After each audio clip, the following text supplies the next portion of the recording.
Buenas tardes a todos. Buenas tardes, doctora Neufeld. Hola Erika, buenas tardes a todos que nos acompañan, muchas gracias. Ahora vamos a estar teniendo nuestra última conferencia de la jornada. Va a estar con nosotros la doctora Carmen Neufeld, dando la siguiente ponencia. La terapia cognitivo-conductual en grupos con niños y adolescentes como forma de desarrollar la salud mental. La doctora Carmen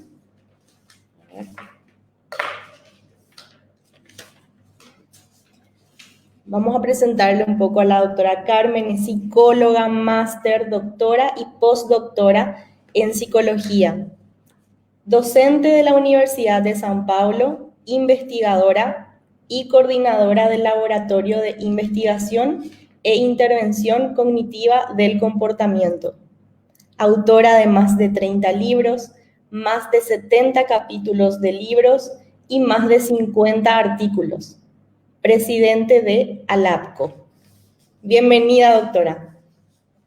Muchas gracias, Erika. Bueno, me gustaría, antes de todo, agradecer muchísimo a PPCC por la invitación, por tenerme en cuenta. Es una gran oportunidad y bueno, también me gustaría felicitarles por este lindo evento que han organizado. Así que un gusto estar con ustedes. Bueno, soy brasileña, entonces ya les pido que me perdonen por mi portuñol. Espero que se comprenda lo que comento, pero también les gustaría invitar a una conferencia un poco más dinámica, una conferencia que vamos a hablar, que pueden enviarme sus preguntas al medio de la conferencia, porque así ya podemos hacerlo más dinámico y más interactivo. Sí, les recuerdo que pueden ir compartiendo sus comentarios, sus sugerencias en la página de Facebook y la doctora va a estar respondiendo y vamos a debatir todos juntos. Sí, muchas gracias, Erika. Bueno, como esta conferencia va a ser de modo más dinámico, tengo una pregunta para usted, doctora. ¿Cuáles son los aspectos más importantes que se tengan en cuenta para trabajar en grupos desde las terapias cognitivo-conductuales? Bueno, podemos empezar entonces con algunos tips. Creo que el primer tip sería que necesitamos contestar dos preguntas principales. ¿Para quién y para qué son los grupos que queremos proponer? Entonces, por ejemplo, quiero hacer grupos, por ejemplo, con niños. Sí, ¿y para qué? ¿Qué actividades quiero desarrollar? ¿Es un grupo terapéutico? ¿Tiene una intención, un objetivo de trabajar, de desarrollar una habilidad específica o no? ¿Tiene como un objetivo de hacer una intervención específica, tal vez en un problema, un síntoma, un trastorno? ¿O cuál es de hecho el para qué que queremos intervenir? Y bueno, estas dos preguntas, el para quién y el para qué, son siempre como que interrelacionadas. Entonces, por ejemplo, esto lo que va a pasar es que, por ejemplo, si cambio algo en una de las preguntas, esto también necesariamente va a demandar que cambie algo en la segunda pregunta. Entonces, por ejemplo, me gustaría desarrollar una habilidad de resolución de problemas con niños de 8 años, por ejemplo. Y en este caso, ¿quiénes son los niños que podrían beneficiarse, que podrían aprovechar esta intervención? puedo recibir niños de todos los desarrollos cognitivos con cualquier características o no. Mi para qué es para desarrollar resolución de problemas con niños específicos que tienen problemas específicos, por ejemplo, síntomas específicos o dificultades específicas. Entonces, esta sería la primera cosa muy importante que uno debería tener en cuenta para hacer grupos en terapias cognitivo-conductuales. La segunda cosa muy importante es no olvidarse que tenemos 4 tipos distintos de grupos que podemos hacer. Entonces, ¿qué grupos son estos? Son grupos de apoyo, grupos de psicoeducación, grupos de orientación o entrenamiento y grupos terapéuticos. Les comento brevemente las características de estos grupos para que puedan aprovecharlo y empezar a contestar la pregunta del para qué y para quién. Entonces, por ejemplo, cuando quiero hacer grupos de apoyo, son grupos que tienen como objetivo, como meta, ofrecer soporte o para personas que ya tuvieran ya recibieran una otra intervención. Entonces, por ejemplo, niños, adolescentes que ya hicieran, por ejemplo, tratamiento individual para ansiedad o para depresión o para TDAH o para algún tipo de síntoma, ahora están estables, pero como tienen una sintomatología que muchas veces necesitan de un acompañamiento para utilizarse de las herramientas de prevención de recaída, por ejemplo, entonces un grupo de apoyo sería muy indicado y tenemos datos de la literatura que indican que entonces podrían aprovecharlo muy bien un grupo de apoyo. También podemos hacer grupo de apoyo, por ejemplo, para padres, para madres o mismo para profesionales que trabajan con salud, que trabajan con determinadas enfermedades, determinados tipos de síntomas. Entonces, los grupos de apoyo son siempre, en las terapias cognitivo-conductuales, son siempre grupos para personas que tienen una sintomatología, una dificultad específica y que ya recibieran algún tratamiento, o entonces para los cuidadores, personas que trabajan con personas que tienen algún síntoma, o entonces, por ejemplo, padres, madres, abuelas, y así por delante. La parte buena de los grupos de apoyo es que pueden ser abiertos, entonces las personas pueden añadirse a los grupos en distintas épocas del grupo, y la otra parte buena es que en general podemos tener más pacientes. En general, la literatura, las sugerencias de la literatura, los indicios que tenemos en la literatura es que podemos trabajar ahí con al menos 15 pacientes participantes al mismo tiempo. Así que tenemos ahí una ventaja importante de este tipo de grupo. Bueno, este es el primer tipo de grupo. El segundo tipo de grupo son los grupos de psicoeducación. ¿Cuál es el objetivo de los grupos de psicoeducación? Bueno, como ya menciona el nombre, ¿no? Es para ofrecer información sobre algún síntoma, alguna característica. Por ejemplo, podría ser un grupo de psicoeducación sobre emociones. No es necesariamente, no hace falta que sea un síntoma, puede ser una característica nuestra, ¿no? De los seres humanos, por ejemplo, emociones, cómo lidiar con la ansiedad, cómo lidiar con la ira,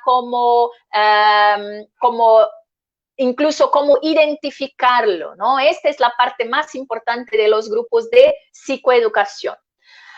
Los grupos de psicoeducación también, una ventaja es que podemos trabajar con más personas, entonces también tenemos ahí alrededor de 15 participantes en general. Pero una cosa muy importante es que en general si estamos trabajando con niños más pequeños, tenemos que trabajar con menos participantes. Y cuando estamos trabajando, por ejemplo, con adolescentes o mismo con adultos o ancianos, podemos trabajar con más participantes.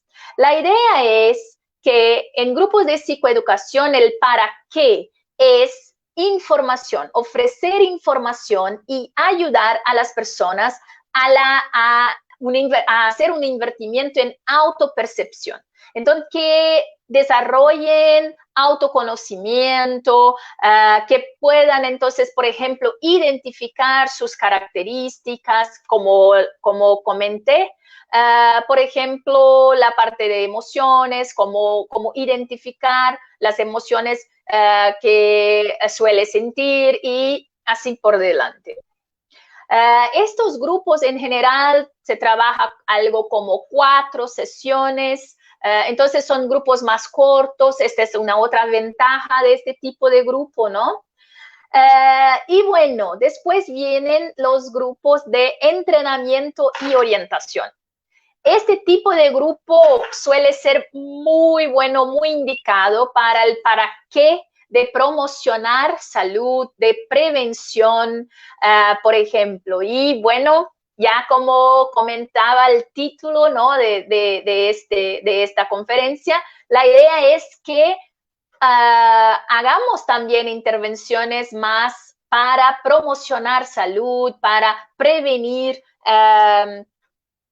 síntomas, ¿no? Y este tipo de grupos son los grupos más indicados para desarrollar y promocionar salud. En este tipo de grupo también, lógicamente, vamos a hacer psicoeducación, que psicoeducación se hace en todos los tipos de grupo, ¿no? Pero no vamos a parar por ahí, vamos a hacer psicoeducación y después entrenar habilidades específicas. Por esto se llama de entrenamiento y orientación. Entonces, por ejemplo, vamos a psicoeducar, por ejemplo, para que los niños puedan identificar su ansiedad. Y después vamos a entrenar cómo manejar la ansiedad. ¿Qué puedo hacer cuando la ansiedad aparece para mí? ¿Qué puedo hacer con mi ansiedad? ¿Cómo puedo manejarlo? Este tipo de grupo en general se trabaja con 12, al máximo 12 participantes y al mínimo 8 sesiones. Entonces, ya estamos hablando ahí de intervenciones un poco más largas y con menos personas en un mismo grupo. Y por fin tenemos los grupos terapéuticos, que en general es lo que las personas piensan cuando alguien va a decir, vamos a hacer un grupo. Bueno, entonces vamos a hacer un grupo como una psicoterapia de grupo. Y bueno, de verdad que en términos de literatura tenemos muchos datos de intervenciones en grupo con un para qué terapéutico. Pero también podemos hacer los otros tipos de grupos. Cuando vamos a proponer grupos terapéuticos, estamos hablando de qué para qué. Es para tratamiento. Entonces, en este caso, estamos hablando de personas que tienen una demanda, una queja de tratamiento, que puede ser un trastorno, que puede ser una discapacidad, que puede ser una dificultad específica. Entonces, ahí estamos hablando de personas que ya necesitan de una intervención, como se dice, más potente. En este caso, el para qué entonces es el tratamiento específico de alguna dificultad. Va a hacer psicoeducación, va a tener entrenamiento, va a tener apoyo y también la parte de la intervención específica para aquel tipo de síntoma, por ejemplo. Aquí vamos a trabajar en general con alrededor de 10 personas y no menos que 12 sesiones. Así que ya cuando uno quiere planearlo, es muy importante que lo tenga en cuenta, que no vamos a trabajar con menos de 12 sesiones en general y normalmente no con más que 10 personas. Un punto importante también en esta pregunta de las características es que típicamente la literatura indica que trabajemos con terapeutas y coterapeutas al menos, así que al menos 2 terapeutas. Y cuando trabajamos con niños, Erika, tenemos que trabajar con un poquito más, tal vez 3, un terapeuta, un coterapeuta y lo que llamamos de un terapeuta observador o un terapeuta monitor. ¿Por qué esto? Los padres también, doctora, ¿verdad? Sí, sí, de verdad que sí. Entonces necesitamos ahí de más terapeutas para ayudar en toda esta parte de la organización del grupo. Entonces, bueno, en general, al menos 2 terapeutas y la experiencia y la literatura indican que cuando uno va a trabajar con niños y con adolescentes, vamos a trabajar con 3 terapeutas preferentemente. Pero bueno, uno puede decir, bueno, yo no puedo trabajar con 3, tengo solamente 2. Bueno, entonces vamos a disminuir el número de participantes para que tengamos la oportunidad de organizar, de planearlo de una forma que todos los niños, todos los adolescentes tengan oportunidad de hablar, de posicionarse, de interactuar. Entonces, estos serían algunos puntos que se puede pensar como aspectos más importantes de hacer grupos en una perspectiva de terapias cognitivas y cognitivo-conductuales. Doctora, y coméntame algo. ¿Hay evidencia científica de que se pueda realizar este tipo de terapia en grupo con niños y adolescentes? ¿Qué dice la evidencia sobre eso? Sí, bueno, tenemos un buen número de evidencias. Por ejemplo, tenemos evidencias para los 4 tipos de grupos que les mencioné, y por esto que la literatura habla de estos 4 tipos de grupos, porque son los grupos que tenemos evidencias de que vamos a tener resultados que de hecho van a hacer diferencia en la vida de los pequeños, ¿no? Entonces tenemos ¿Qué aspectos son los que tenemos más evidencias? Porque tenemos para un montón de cosas, pero ¿cuáles son los que tenemos más evidencias? En los grupos terapéuticos, sí, por favor, Erika, comente. No, que cuáles son las demandas, con qué demanda sería indicado trabajar con grupos. Bueno, entonces, por ejemplo, en el caso de los grupos terapéuticos, que son los que son enfocados en síntomas, en trastornos, tenemos datos muy consistentes de que, por ejemplo, para TDAH se suele ser muy eficaz, suele ser en algunos casos incluso más eficaz que intervenciones individuales, hacer grupos. Claro que no se puede trabajar con 10 niños con TDAH. Así que, por ejemplo, en este caso, la evidencia va a decir que en este caso vamos a trabajar con 3, con 4 y no más que 4. Mira, entonces es muy importante que uno esté muy atento a las evidencias y a la literatura porque va a cambiar mucho a depender de cuál tipo de demanda, ¿no? De trastorno que queremos trabajar.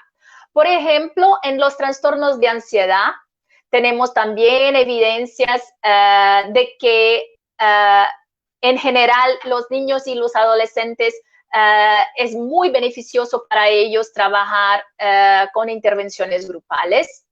Lo mismo también tenemos con depresión.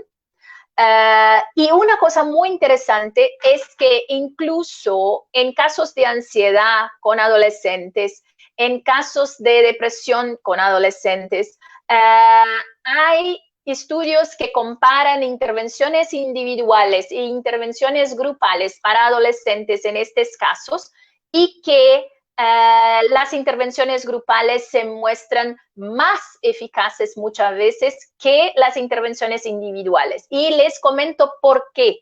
¿Cuáles son las explicaciones de la literatura para que esto ocurra? Es que de verdad el público adolescente tiene es muy influenciado por los pares, ¿no? Por los otros adolescentes.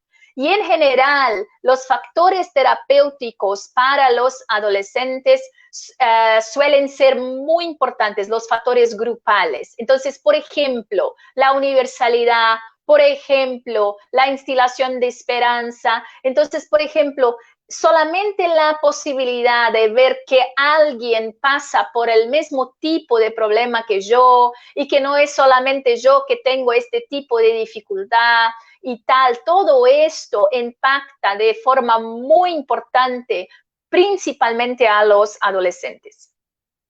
Bueno, esto les comento algunas evidencias ahí para los grupos terapéuticos, ¿no? Pero también me gustaría comentarles en términos de los grupos de entrenamiento y orientación.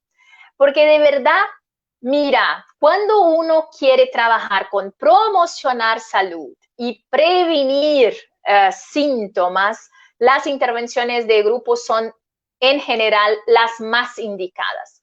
Tenemos ahí un montón de programas de prevención, por ejemplo, programas incluso muy famosos, ¿no? Como los distintos niveles del programa Friends, el Coping Cat, el Coping Koala y así por delante, que son intervenciones de prevención para ansiedad, prevención de depresión, pero también intervenciones, por ejemplo, enfocadas en desarrollar habilidades para vida, habilidades sociales, habilidades socioemocionales. Todos estos programas también, cuando en comparación con hacer esto en un formato individual, los formatos grupales tienen mayor evidencia. Entonces, si tenemos evidencias, Erika, podemos estar seguros de que puede funcionar, pero hay que planearlo.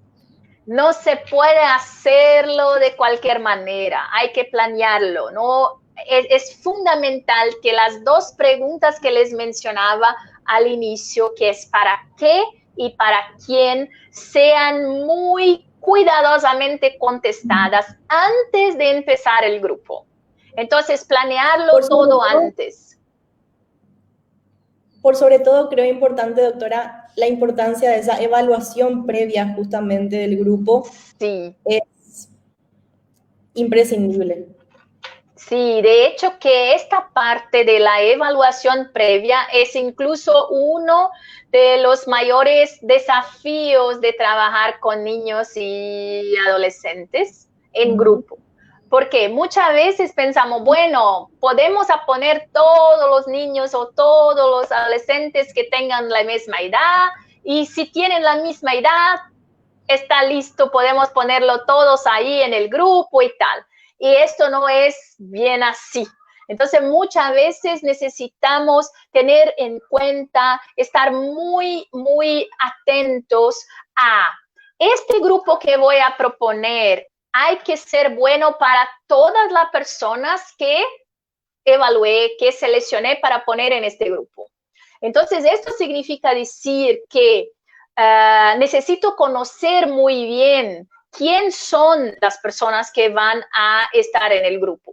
¿Para qué? Para que entonces mi intervención, que va a ser enfocada de una forma más general en objetivos específicos y no en especificidades personales. Mira, este es un punto muy importante.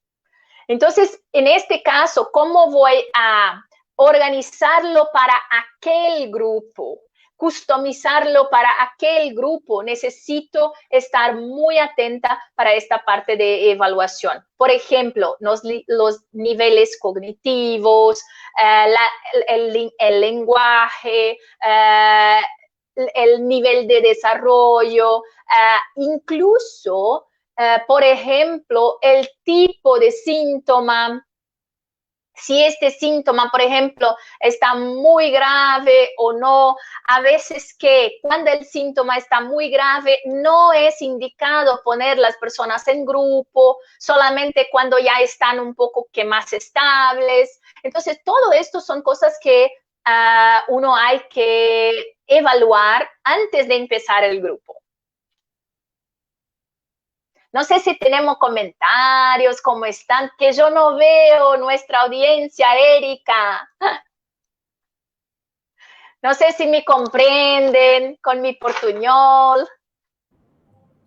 Acá la doctora Olivia, por ejemplo, comenta, dice, el trabajo en grupo es un contexto privilegiado para muchas problemáticas. Súper interesante, doctora Carmen. Gracias, Olivia, querida. Muchas gracias por tu comentario. Qué bueno este comentario, porque incluso, mira, estoy hablando mucho de niños y adolescentes, pero también trabajamos nosotros con adultos y también con los padres, por ejemplo. Una cosa que no les comenté aún, intervenciones en grupos con padres, con madres, con profesores, ¿no? Maestros.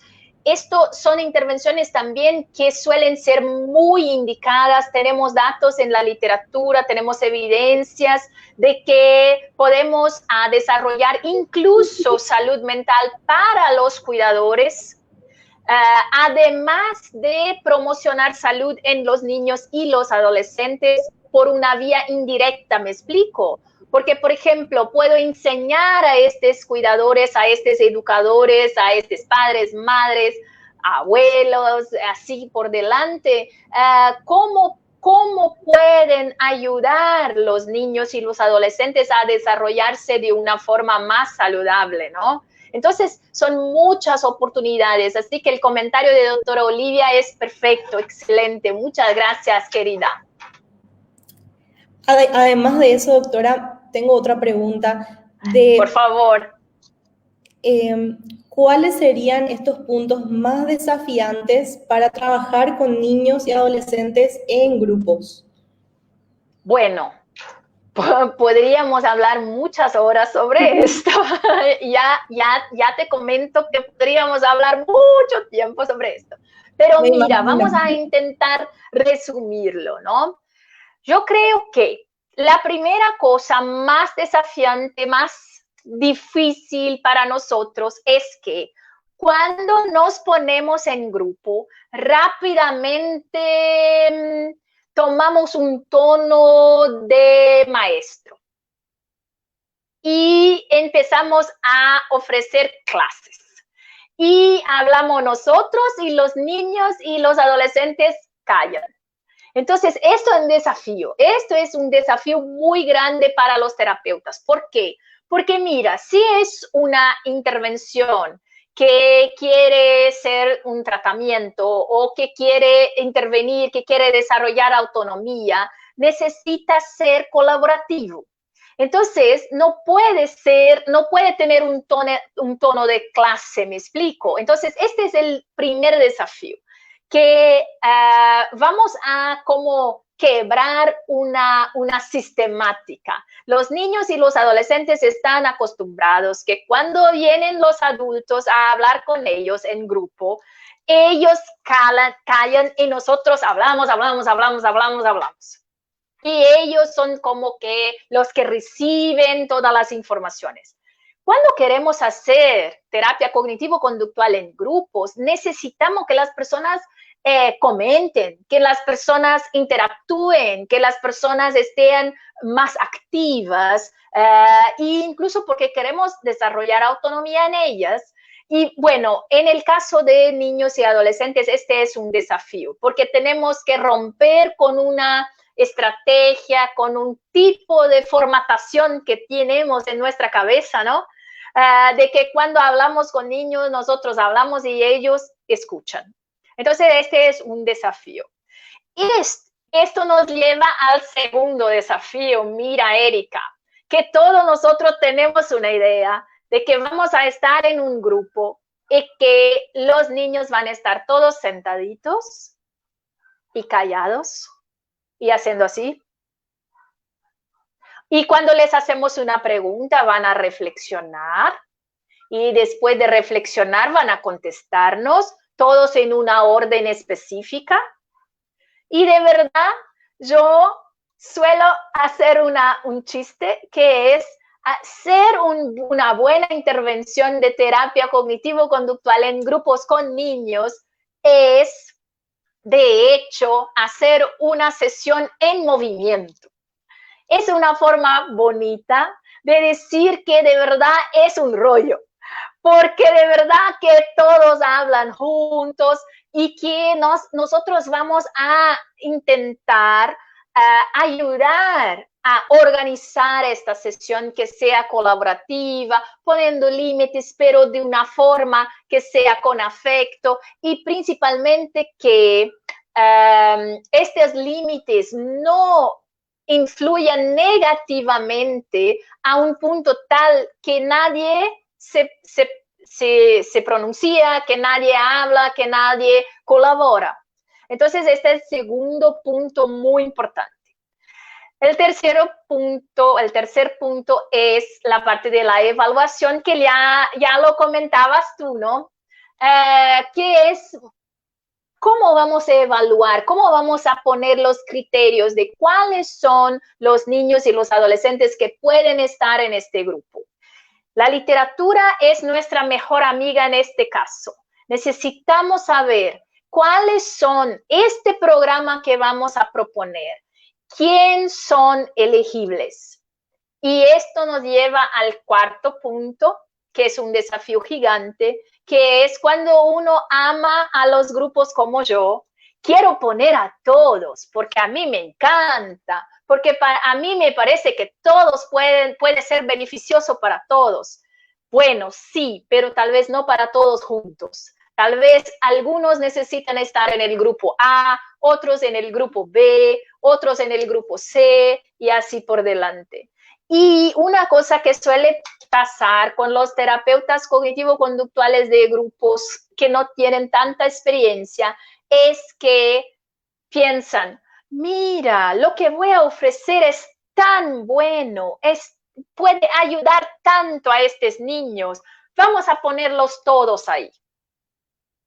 Y después lo que pasa es que no ayuda ni a los elegibles ni a los que no eran elegibles para este grupo. Entonces, la parte de la evaluación y la parte de ser restricto con los criterios son desafíos también que en general son muy costosos para los terapeutas de grupos inicialmente.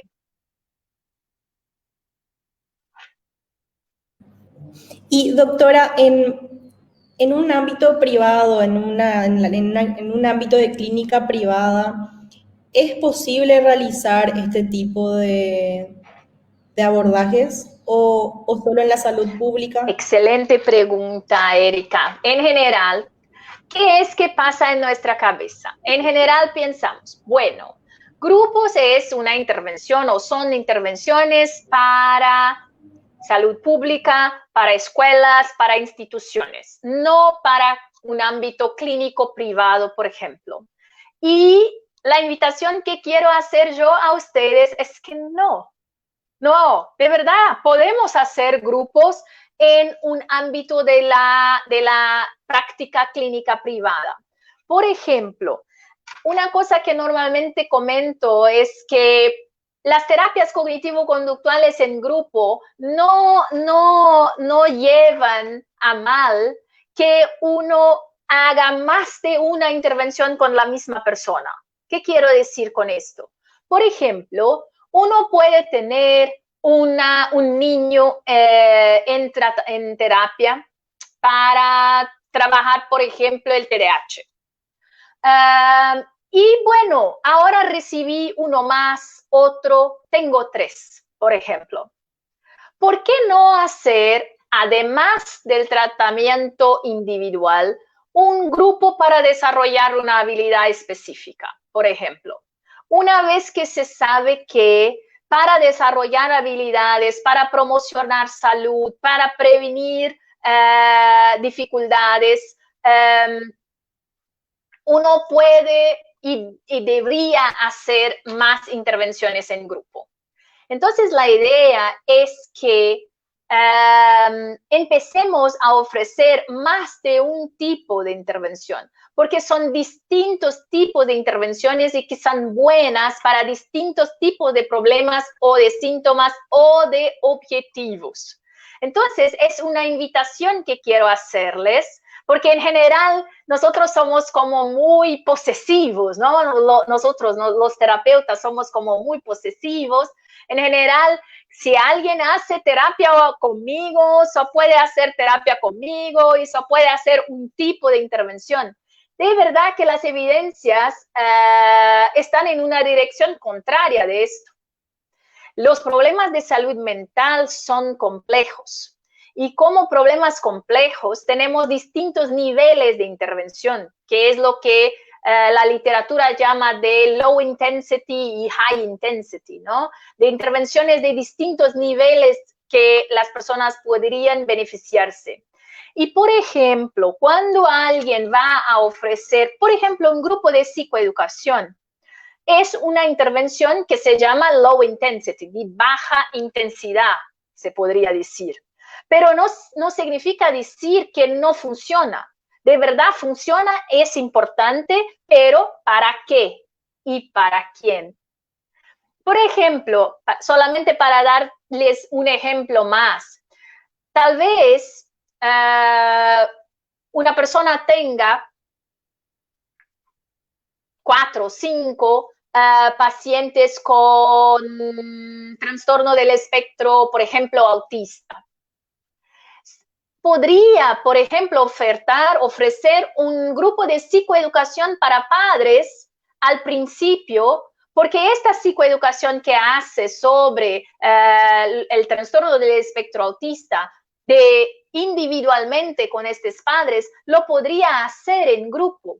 Y la parte buena es que los factores grupales ya ofrecerían para estos padres apoyo y también una idea de pertenecimiento, que es muy importante y que muchas veces falta para nuestros pacientes, los padres o mismo los niños y los adolescentes. Entonces, la idea es que sí, que podamos desarrollar herramientas y entrenar nuestras habilidades para hacer. No es la idea aquí pedirles que ahora van a ser solamente terapeutas de grupo. Pueden ser, ¿por qué necesitamos ser solamente una cosa si podríamos desarrollar habilidades para ser terapeutas de grupo, terapeutas individuales? Una vez que hagamos entrenamiento, una vez que hagamos supervisión, una vez que uno de hecho se prepare para este tipo de intervención, ¿me explico? Entonces, esta es la idea.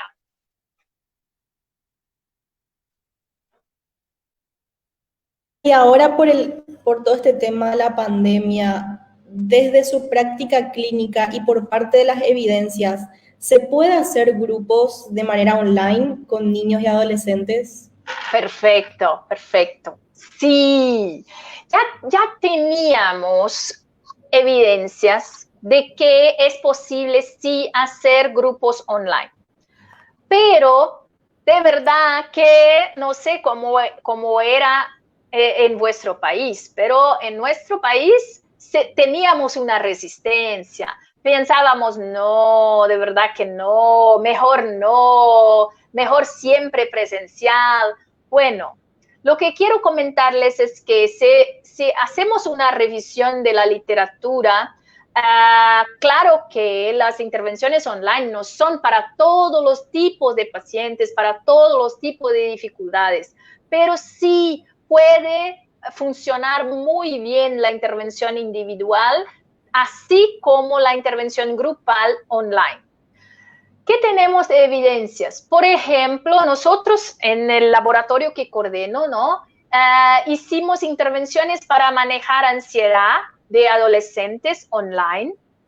También, y que tuvimos excelentes resultados. No están todavía disponibles, no los están como que en evaluación por revistas científicas, pero en algún tiempo vamos a tener estas evidencias disponibles. También estamos desarrollando adaptaciones de nuestros programas de desarrollo de habilidades para vida, para niños y adolescentes online. Y es muy interesante cómo, claro que hay que hacer adaptaciones, pero sí puede funcionar, puede ser muy beneficioso incluso para los niños y para los adolescentes. Claro que hay que estar muy atento porque, por ejemplo, con los niveles de gravedad de los para quién, mira cómo el para quién nuevamente se presenta para nosotros, ¿no? Entonces, por ejemplo, si estamos hablando de personas que tienen una mayor gravedad de problemas, tal vez no sea la mejor opción en este momento a hacer un grupo online. Tal vez una intervención online individual sea más indicada. Entonces, los niveles de gravedad también tienen ahí un rol muy importante en esta evaluación, ¿no? Pero sí, es posible y tenemos ahí experiencia clínica y datos que lo demuestran de una forma bastante consistente. Le comento, doctora, que tenemos muchos comentarios. ¡Ah, qué bueno! Creo que usted no puede ver, ¿verdad? No puede visualizar. No, porque estoy por el móvil y no veo los comentarios, desafortunadamente.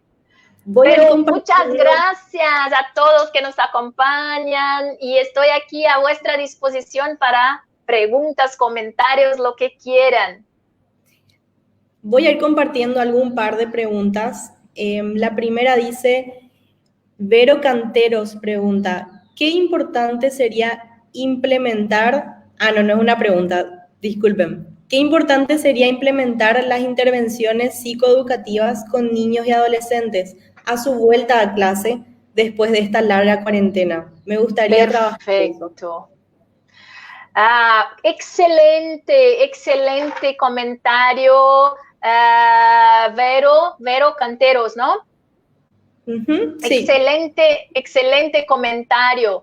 De verdad que podemos verlo como una oportunidad, ¿no? Porque de hecho vamos a tener mucha necesidad de intervenir en desarrollo de habilidades, incluso psicoeducación sobre el retorno, ¿no? El regreso a las clases, por ejemplo, presenciales, pero también, mira, no necesitamos esperar hasta el retorno, el regreso. Podemos ofrecer intervenciones psicoeducativas online para incluso ayudar a los niños y los adolescentes a lidiar con todo esto, porque no es fácil, ¿no? No está fácil para nadie, ¿no? Para todos nosotros son muchos desafíos para todos nosotros, ¿no? Sí. María José dice, se comprende genial. Carolina Velázquez, se te entiende muy bien, doctora. Gracias. Lucía, excelente. Todo elogios, puro elogios, doctora. Qué bueno, qué bueno. Muchas gracias. Muy amables ustedes. Qué pena que no puedo verlos. Pero qué bueno. Una pregunta de Vero Canteros. Pregunta, ¿la doctora tiene libros o artículos traducidos al español? Bueno, estamos trabajando en esto, Vero. Qué buena pregunta. Tenemos un buen número de publicaciones en este tema de trabajo con grupos en portugués y también en inglés, pero en español tenemos que trabajar más en esta dirección. Así que Ya voy a tomar notas de esta sugerencia. A ver, Patricia Ochoa también pregunta, buenas tardes doctora, ¿cuáles serían las bondades de la terapia de grupo cognitivo-conductual en adolescentes con conductas disruptivas? Gracias. Perfecto. Patricia, excelente pregunta. Aquí tenemos que, una vez más, hay que estar muy claro para nosotros cuál es nuestro para qué y para quién. Por ejemplo, tenemos literatura que indica que intervención de desarrollo de habilidades sociales con adolescentes con conductas disruptivas es excelente opción. Pero, por ejemplo, tal vez para trabajar específicamente conductas, por ejemplo, desviantes, no sería el ideal trabajar en grupo y sí trabajar individual. No sé si me explico. Entonces, la misma persona, la pregunta es, ¿para cuál objetivo vamos a hacer el grupo? El grupo no va a tener un objetivo en las conductas disruptivas y sí, de hecho, en desarrollar habilidades sociales, desarrollar habilidades de resolver problemas de una forma más adecuada. Entonces, el foco no van a ser las conductas disruptivas y sí el desarrollo de habilidades. ¿Ok? Excelente, excelente. Acá hay otra pregunta. Clauadri Fernández pregunta, ¿podría ejemplificar algunos criterios de clasificación de participantes de un grupo? Claro, claro. Por ejemplo, un terapeuta que le gustaría ofrecer una intervención, por ejemplo, para tratamiento de ansiedad, ¿ok? Para niños, por ejemplo, o para adolescentes. En este caso, sería muy importante evaluar cuál va a ser mi objetivo. ¿Es para manejo de ansiedad en general? ¿O es para un tratamiento específico? Por ejemplo, pánico. Por ejemplo, ataques de pánico. Entonces, si la respuesta es, bueno, me gustaría trabajar con niños o con adolescentes que tienen problemas, que tienen ataques de pánico. Entonces, en este caso, uno de los criterios es obviamente que las personas todas ya tengan experienciado ataques de pánico. Otra cosa muy importante, tal vez la gravedad. Por ejemplo, yo soy una adolescente y yo tuve una vez un ataque de pánico hace como que 6 meses. Y las otras personas todas están en esto ahora.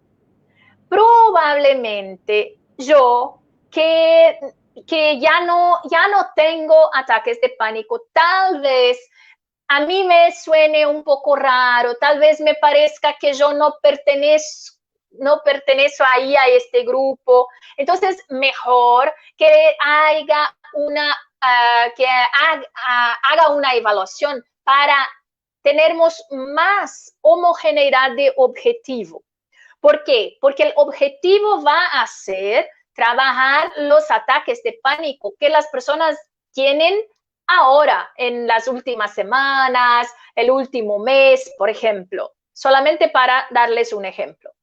Pero hay también protocolos de intervenciones transdiagnósticos para ansiedad, incluso con datos y con evidencias de que tienen buenos resultados. En este caso, tal vez va a trabajar con niños o adolescentes que tengan niveles medios de ansiedad, de distintos tipos de ansiedad. ¿Me explico? Entonces, estos son ejemplos de criterios. Otra cosa es la escolaridad, es cuántos años tienen. Por ejemplo, un criterio que la literatura presenta cuando queremos trabajar con niños en grupos es que hasta los 7 años vamos a trabajar con ellos de año en año. Entonces, por ejemplo, no voy a poner un niño de 5 junto con un niño de 7. ¿Por qué? Porque el desarrollo es muy distinto, la parte cognitiva, la comprensión, la necesidad de intervenciones y explicaciones más concretas. Entonces, hasta los 7, lo que suele aparecer en la literatura es que hasta los 7 trabajamos con los niños de año en año y a partir de los 8 trabajamos con ellos de 2 en 2 años. Entonces, los niños de 8 y 9, los niños de 10 y 11, los adolescentes de 12, 13, de 14, 15, de 16 y 17. ¿Me explico? Entonces, son este tipo de cosas que hay que revisar la literatura para contestar las 2 preguntas que les comenté al principio, que es, ¿para qué y para quién son los grupos que quiero hacer?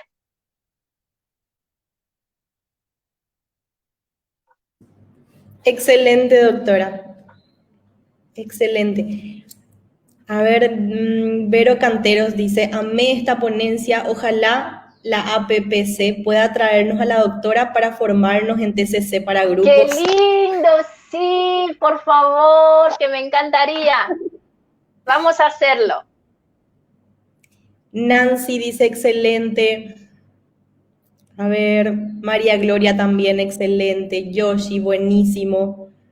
Le leo para que usted pueda saber cuántas Sí, muchas gracias. Charla. Muchas gracias. Dice, un gusto escucharte, doctora. Buscaré tus libros, igual en portugués. Gracias por la docilidad con la que nos transmitiste tus conocimientos y experiencias. Oh, muchas gracias, muchas gracias. Bueno, a ver, ya no quedan preguntas. Desde la academia queremos agradecerle, doctora, por participar en nuestra primera jornada científica. Estamos muy agradecidos. Un gusto, Erika, muchas gracias. Quiero agradecer muchísimo a la directiva de la academia por invitarme, por tenerme en cuenta, por ofrecerme la oportunidad de compartir un poco de nuestras experiencias. De hecho, somos muy apasionados por grupos aquí, entonces muchas gracias por esta oportunidad. Y bueno, felicitaciones a la academia por esta iniciativa excelente, bellísima, un lindo evento. Muchas gracias. Gracias a usted, doctora. Ahora a continuación, luego de culminar con la conferencia de la doctora Carmen, vamos a estar teniendo unas palabras finales de representantes de la comisión directiva. En unos minutos nada más, les invitamos a estar presentes para darle un cierre a esta jornada.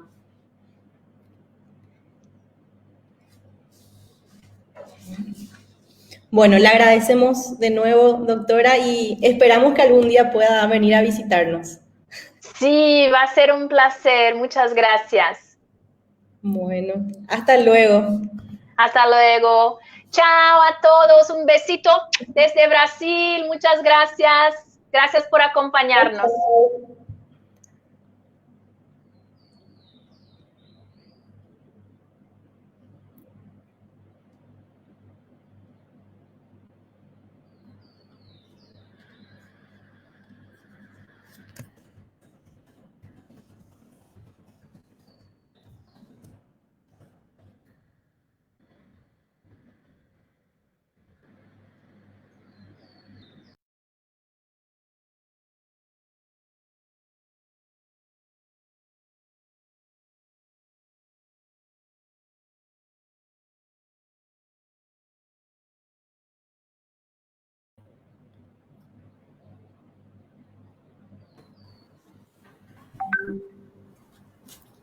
Hola, doctora. Hola, Erika. Bueno, acá súper contenta con la exposición de la doctora Carmen, que estuvo genial.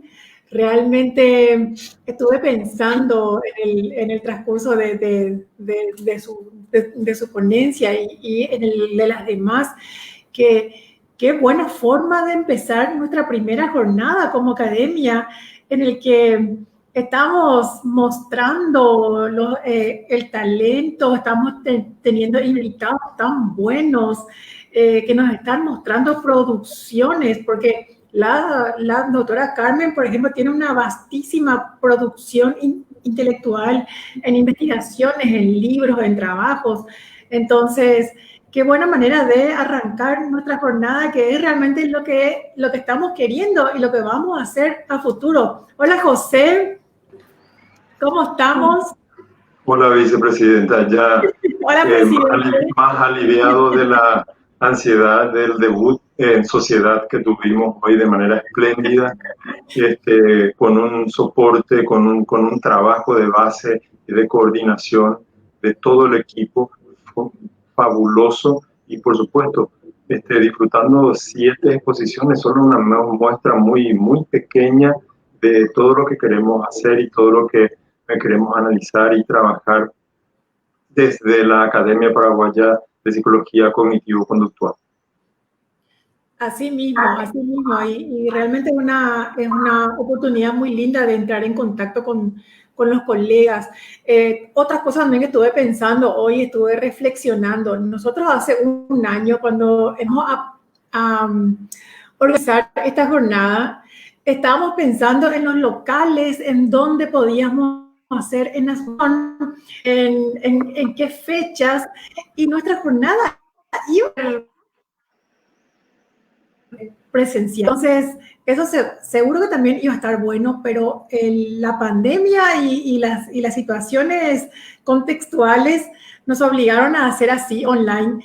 Pero gracias a eso estamos viendo comentarios de colegas de El Salvador, de Perú, de Colombia, entonces, no sé, está realmente muy buena esta interacción que estamos teniendo. A mí me llena de alegría leerles y ver sus preguntas y ver sus comentarios. Entonces, creo que es una manera muy interesante de arrancar nuestras actividades y bueno, que va direccionando. Acá Jessica de México, por ejemplo, nos está saludando. Jesús desde Arequipa, Perú.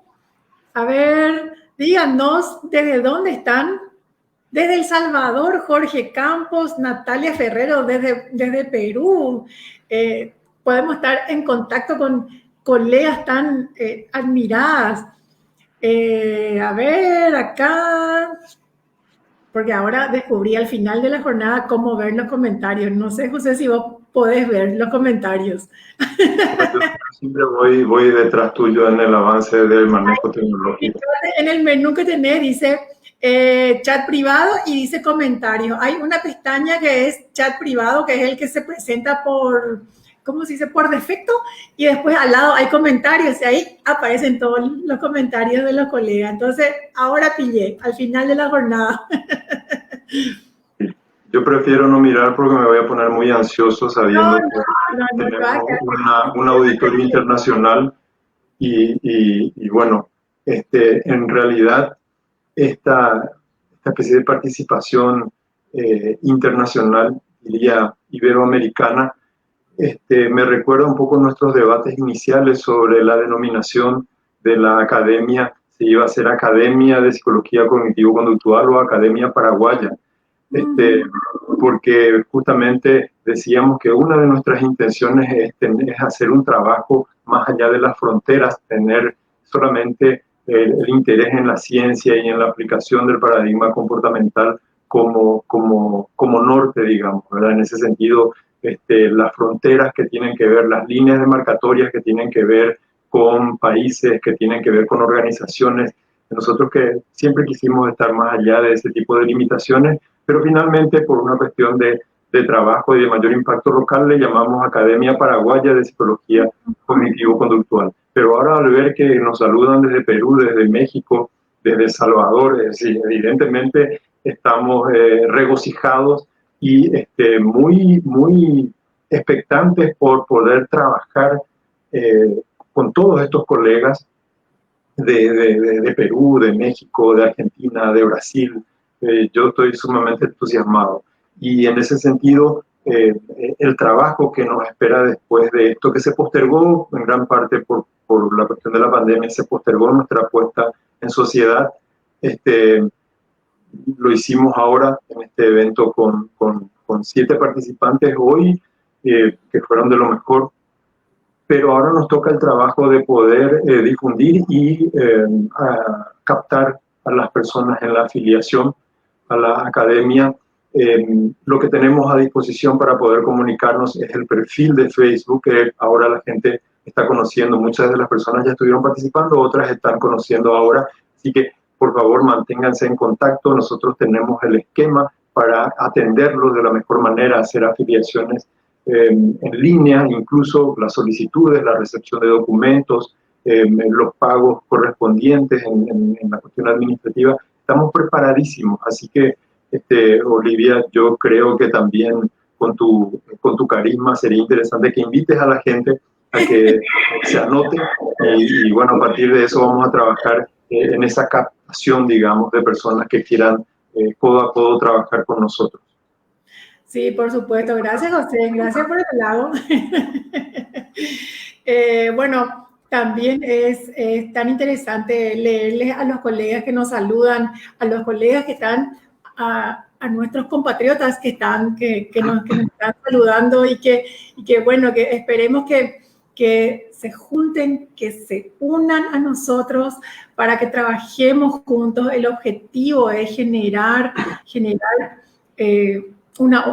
tener y generar una organización en la que podamos juntarnos y podamos producir y podamos diseminar y podamos ir escalando y avanzando con respecto a nuestra ciencia psicológica en Paraguay. Y como dijo José, y me encanta el objetivo, que eso trascienda las fronteras. Nuestro trabajo de hoy, que fue un trabajo muy, muy arduo, o sea, tras bambalinas ocurrió el estrés, pero sí encuentro muy satisfactorio el hecho de que podamos juntarnos, de que podamos tener invitados de lujo como la doctora Carmen, por ejemplo, que nos cuente sobre los trabajos de investigación que se están haciendo a nivel Latinoamérica. Entonces, estamos en el camino y lo que queremos es mostrar a los colegas, a los estudiantes de psicología. También me estuvieron viendo mis sobrinos, por ejemplo, que están estudiando psicología, están en el 2º curso.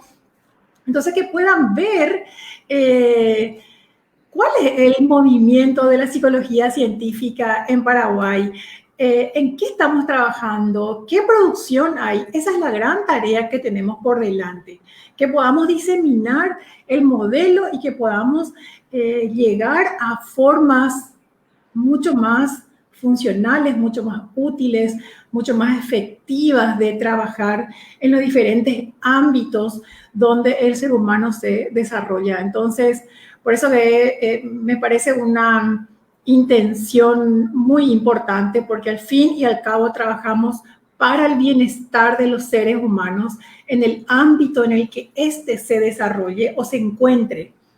No solamente trabajamos desde el ámbito clínico, si bien hoy tuvimos quizá una mayoría de participantes del ámbito clínico, también vamos a ir trabajando con los colegas que trabajan en los diferentes ámbitos y vamos a ir trabajando con cursos, con jornadas, con entrenamientos en los diferentes ámbitos donde la psicología se encuentre y donde la psicología esté desarrollada. Así que ya en la semana nos toca empezar con el trabajo de filiación. Vamos a ir contándoles desde el comité de divulgación, desde lo que trabajamos con la página, vamos a ir socializando el proceso.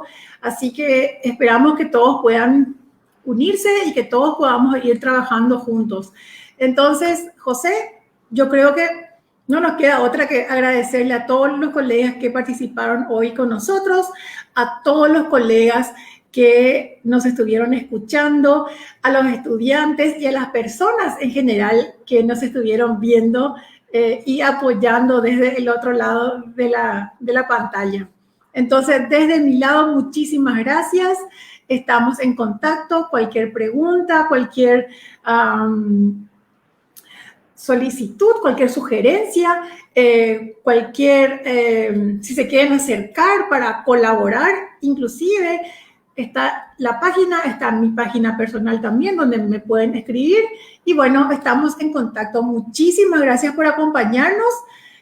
Muchísimas gracias, querido presidente. Realmente tu presencia es muy importante en nuestra academia. Tenerte a vos es tenerle a uno de los referentes históricos del modelo cognitivo-comportamental del Paraguay en nuestra academia. Entonces, realmente me siento muy, muy contenta y muy halagada por tenerte con nosotros. O sea, en realidad, yo recuerdo que hace como 2 años o 3 años me llamaste y me dijiste si es que me gustaría estar, y por supuesto que para mí fue una llamada muy, muy linda, porque es un honor estar trabajando con personas tan grandes como vos. Así que desde mi lado me despido y no sé, querido presidente, si tiene unas últimas palabras. Bueno, gracias Olivia por lo que decís. Ahora me pone a pensar si lo de grande o lo de histórico, ¿a qué se refería? Ahora me tocó la responsabilidad, el peso enorme de poder inaugurar esta presentación social de la academia con integrantes selectos de la profesión y la ciencia de nuestro país.